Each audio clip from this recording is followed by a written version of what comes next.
ఈరోజు మన వీడియోలో సమోసా చాట్ ఇంట్లో ఎలా చేసుకోవాలో సింపుల్గా చూపిస్తాను. దీనికోసం పట్నాలని ఒక 5-6 గంటల ముందు నానబెట్టుకోవాలి. ఒట్టివైతే పచ్చివైతే అవసరం లేదు. ఇలా నానబెట్టుకున్న వాటిని ఒక 7-8 విజిల్స్ వచ్చే వరకు కుక్కర్లో వేసి ఉడికించుకొని బాగా ఉడికిన తర్వాత నీటిని సపరేట్ చేసి దీన్ని బాగా స్మాష్ చేసుకోవాలి. ఒకవేళ మీకు స్మాష్ చేసుకుంటే బట్నాలుగా ఉంది అనుకుంటే మిక్సీలో వేసి మెత్త పేస్ట్ లాగా చేసుకొని ఈ వాటర్ని అందులో యాడ్ చేసేసుకొని ఇప్పుడు మనం పోపు వేసుకోవాలి. పోపు కోసం ఒక బండి పెట్టుకొని అందులో కొంచెం 2 స్పూన్ల నూనె వేసుకొని జీలకర్ర ఉల్లిపాయలు వేసి ఉల్లిపాయలు బాగా ఫ్రై అయిన తర్వాత అల్లం వెల్లుల్లి పేస్ట్ వేసి బాగా పచ్చివాసన పోయిన తర్వాత టమాటాలు కూడా ఇందులో వేసుకొని టమాటాలు కొంచెం మగ్గిన తర్వాత పసుపు కారం ధనియాల పొడి జీలకర్ర పొడి వేసుకొని మసాలాలు అన్నీ అయిపోయిన తర్వాత మనం ముందుగా మిక్స్ రెడీ చేసి పెట్టుకున్న మిక్స్ని ఇందులో యాడ్ చేయడమే. ఒకవేళ మీ దగ్గర ఉంటే చాట్ మసాలా వేసుకోవచ్చు.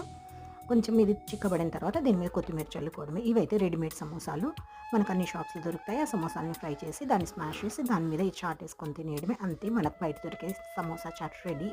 Thanks for watching. Please like, share and subscribe.